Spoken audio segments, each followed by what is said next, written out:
Hi, folks. Mark and Gonzalo here from Maple Capital Partners. And in this month's newsletter, we're going to talk about something that all investors face, and that's multifamily horror stories. These are the worst case scenarios that you kind of think about and hold a lot of people back from investing in multifamily.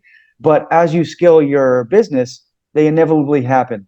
And we're going to go through some of those horror stories, some of the obstacles that we've faced, where when we encountered them, there were things we were not prepared for or hadn't seen before. We're going to go through some of the lessons learned and then how those experiences are serving us as we continue to grow and scale our business going forward. So with that, Gonzalo, if you want to lead into the first horror story. Sure. First horror story. So this is back when Mark and I kind of first started getting into multifamily. It was our first kind of true entrance into a deal that we had under contract. It was in our neighborhood, in our location where we both lived at the time, back in 2019. This contract unfortunately fell out of contract just due to the fact that there were some material differences between what the owner actually told us that the income was on the property, and then what we kind of determined later as we were doing our due diligence. So things like, an example is that it was a mixed use asset, and it was commercial spaces in the lower level where there was a couple of tenants in there. And after us doing some investigation, we realized that some of those tenants were actually moving out in the next couple of months, and it'd be a big hit to the bottom line. That wasn't shared with us by the owner. So things like that we determined. And unfortunately, all these things ended up the deal falling out of contract and not being a very successful, entrance for us into the multifamily space. Yeah, absolutely. So this was a big learning lesson for us. In commercial real estate, the market is really ruled by what they call caveat emptor, which in Latin it means buyer beware. And that was something that we had to learn the hard way. With a lot of commercial real estate deals, you put up what's called an EMD, an earnest money deposit. And that's basically something that shows the seller that you're serious. That money goes hard, usually after you've done your due diligence. And so if you were to back out of the deal at any point after your due diligence, you lose that money. So in some cases, this can be considerable sums of money. In our case, we're talking about a 6-digit figure here that was on the line.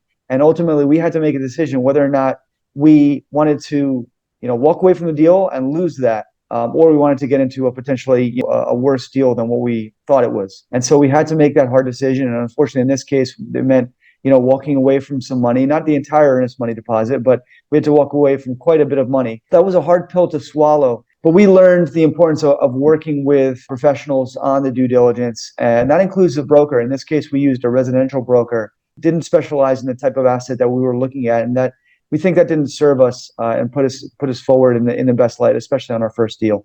So the next horror story kind of holds a special place in our heart, and this is basically our introduction into the multifamily on the limited partnership side. So the passive investing side, the side that you're supposed to invest your money and kind of just sit back and, as they all say, get that mailbox money coming in.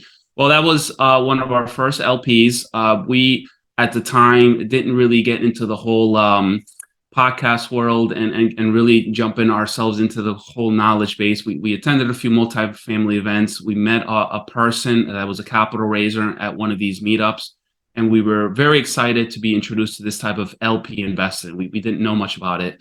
So we got involved with them. It was a great asset in Philadelphia. And unfortunately, the moral of that story is that, as you hear a lot today, is invest in the jockey and not the horse itself, meaning the property. The property was a great property. It's just that the person that was operating that asset was not really capable or knowledgeable enough to really manage something like that. So that was our first kind of lesson learned on the LP side.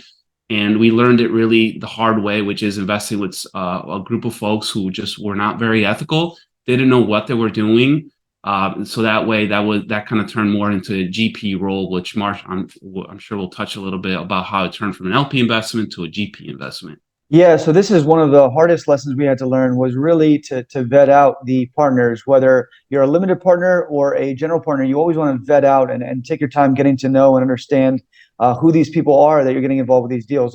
It's really easy to get into the deal, but it's really hard to pull yourself out of what could be a bad deal and a fractious relationship. And so that was the case in this case, where we found out halfway through the business plan that things were not going according to plan. Communication had broken down, and there was really not a lot of transparency. And so we had to go from what we thought was an LP, a passive role, to a very active role in terms of stabilizing the actual deal. And so that experience really for us built in the confidence, and to give it a little bit of a silver lining, we were able to stabilize the deal and learn from it and say, okay, now we have the confidence to go on and actually become GPs in our own deals. So that's I guess the good that we took out of this experience, which others may have looked at as a otherwise bad experience.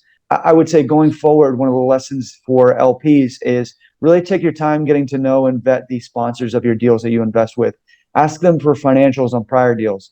Ask them how many deals they've gone full cycle on, and if you can get financials on those deals. Ask them for budgets versus actuals. That's really important. What they advertise versus how they actually perform on prior deals. What are some of their credentials? What gives them the right or the ability to execute on a business plan that they're looking at? Verify everything, basically. There are entire books on this subject on vetting sponsors, and we're always happy to provide some of those resources. But you really have to take your time in getting to know those sponsors because, as Warren Buffett says, investment is a game of called strikes. You can't strike out unless you take a swing. And so you really got to make sure that when you do take those swings, it's a really good at bat, and that it's going to not be the same experience that we had getting into a bad deal with a bad sponsor. And if the sponsor is able to provide you, I would say the financial, especially all of these different types of financial with the budgets and actuals, a P&L, and they're actually able to provide you these type of documents on other assets that they own, it's a much more higher likelihood that they're good sponsors. They're sponsors who really are into the details of the property and are managing the property the way it should be. So that's a pretty good indication that they're actually know what they're doing and doing a good job at the property. Not the entire story, but a very good start and something that we just didn't do in the beginning.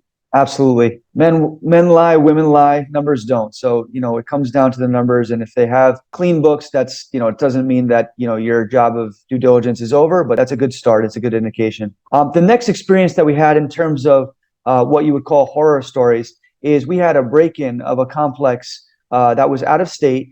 And it happened to be on New Year's Day. So it was on January 1st, a couple of years ago, 2021, where we had a break into one of our apartments, and our tenant called us, very scared and very worried about what was going on. The police had arrived and had taken what ended up being a man who might have been intoxicated and taking him away from there. But it was just a very traumatic experience for our residents there. And obviously our residents are our clients. We want to make sure that we serve them and that they feel comfortable and that they feel safe. And that was not the case in this particular instance. And of all days, on New Year Day, a day that's supposed to be, about rest and recovery and so on, from the festivities from New Year's Eve. And so we ended up having to go down there, really, reassure and comfort the residents there. And because of the fact that we didn't have a property manager, that was really on us. That was our role that we had to play. And so this experience for us, the big takeaway was we don't want to be landlords. We don't want to deal with all the headaches of all the different situations that pop up. And this was definitely not a situation that we foresaw in buying that asset, was us being there on New Year's Day to comfort these people. So I would say the biggest takeaway is at that point, we started to evaluate professional property management that is versed in dealing with these tough situations. And so at that point forward, we basically looked at all of our deals as professionally third-party managed. Yeah, so the next horror story that we have is the pipes bursting on Christmas Day at an asset that we have out of state as well. And this is another one where it's kind of a similar lesson in that our PM, they were aware of the situation in this case. So we had professional property management,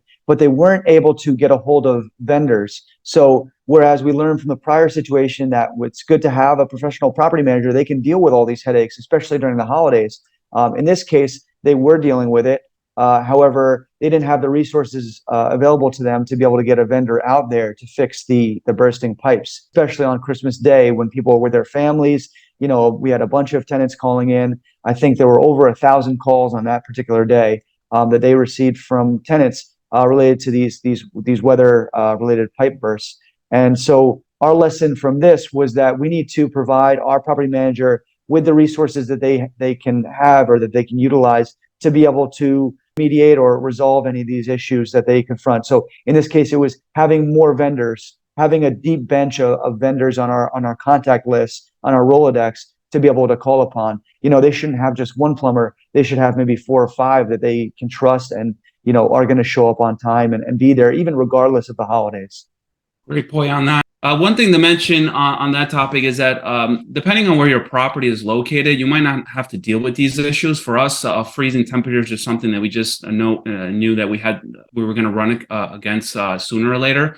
So understanding where your property is located and if you are in a freezing zone is important to document. And as well as asset management, this is very heavy on asset management. So if you guys have any further questions as far as like what's the best, means and methods to mitigate something like this occurring on your property, definitely reach out to us and let us know, because we've learned quite a bit of kind of processes that we put in place since then to avoid this from happening ever again. All right. So the next and really the last horror story that we have is really the most serious of horror stories that we've dealt with. And it's really the last thing you ever want as a multifamily investor to have to deal with. And it's the loss of life on your property. We had a shooting shortly after, it was about 2 weeks after we took over a property. We had a shooting on our property. It was not our residence, thankfully. But there was a shooting there and it resulted in a fatality. And of course, we've never dealt with this. We weren't sure exactly how to approach this. Our property manager did not have experience with this. This was a good B-class area. Was by no means a war zone. So this was kind of an anomaly for us and for the property in the area itself. And so we didn't have the answers. We didn't really have a plan in place immediately because we had never dealt with this. And so what we did was we fell back to our network. And over the course of the last few years of being in multifamily, we've built up a pretty good network of seasoned and experienced investors who have years and decades of experience managing large multifamily. And so we relied upon them and prior mentors of ours to be able to come up with a solid plan and resolve this issue. A lot of multifamily comes down to you create this plan and you put a lot of time into it, but then things pop up and things unexpectedly happen and you have to pivot. And in this case, we pivoted back to our network and people who had experienced this before who could better guide us as far as what actions to take. And so, Gonzalo, if you want to lay out some of the actions that we took and some of the plans we got in place right after that. Sure. So as you can imagine, this is not something we had in our business plan. I don't think anybody does really. So over communication, like Mark said, that's the key. We started doing that immediately to the tenants and shared any information we had about what was going on. The next one was something we were going to do at the property anyways. It was part of our business plan. It's just that we were going to probably start it somewhere around the summertime, but since this occurred earlier, we started that process or that part of the business plans immediately in order to kind of show to the tenants and to the residents there that we were taking this situation seriously.